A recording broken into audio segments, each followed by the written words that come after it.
Monsieur le Président de l'École polytechnique, Monsieur le Président de l'Institut de l'entreprise, Monsieur le Recteur, Mesdames, Messieurs, c'est sans doute peut-être Monsieur Christophe Lavial, mon collègue, représentant du groupe des sciences économiques et sociales de l'Inspection générale, qui aurait pu légitimement commencer cette introduction. Alors, il m'en laisse le soin, mais que dire en quelques mots en 6 ou 7 minutes?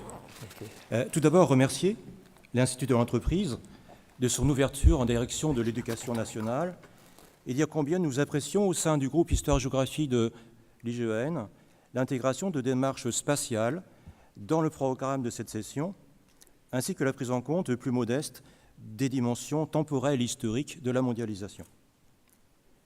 Car, c'est mon premier point, les mots pour dire la mondialisation ont une histoire. Aujourd'hui, ces mots sont nombreux. Ils se télescopent d'ailleurs souvent au détour de définitions à géométrie variable.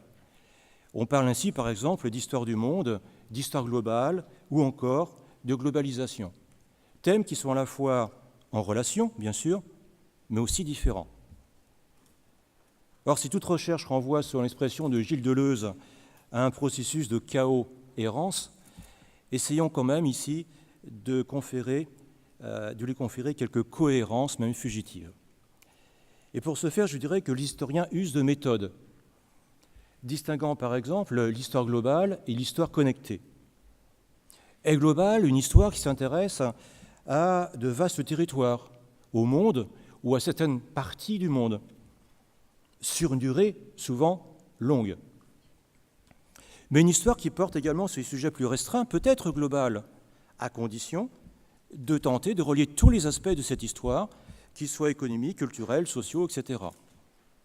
Et donc un objet global ne se définit pas seulement par ses dimensions, il se prend sens également par la méthode de mise en réseau des informations. C'est ce que propose par exemple l'histoire connectée.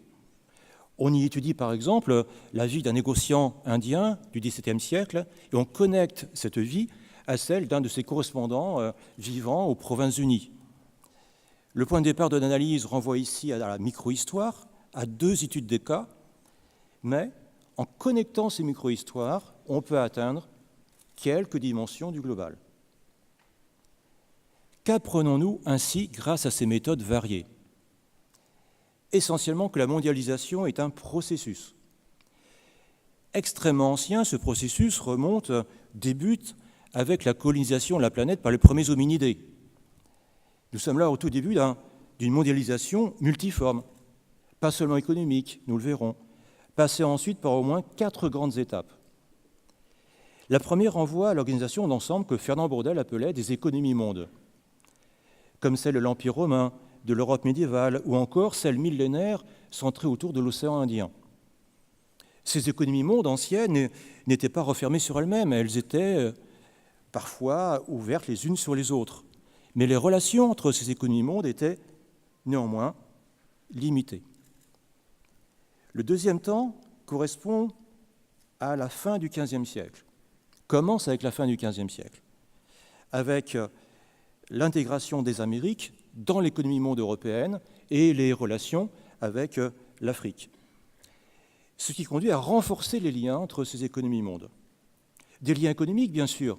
Rappelons par exemple que c'est l'arrivée des métaux précieux américains qui introduit l'inflation jusque-là inconnue dans l'Europe du XVIe siècle. Donc des liens économiques, mais aussi des interactions avec le politique, avec un renversement progressif d'ailleurs des rapports de force, car ce sont les États qui, entre le XVe siècle et le XVIIIe siècle, permettent l'essor du commerce international et du commerce mondial. Puis, avec le renforcement de la mondialisation, notamment au XXe siècle, eh bien, on assiste au contraire à un affaiblissement des États, du rôle des États par rapport aux acteurs économiques systémiques. Ajoutons que la mondialisation n'est pas seulement économique ou politique, elle est aussi idéologique, comme j'ai pu l'étudier dans « Et le marché devint roi ». Elle est aussi culturelle ou encore microbienne.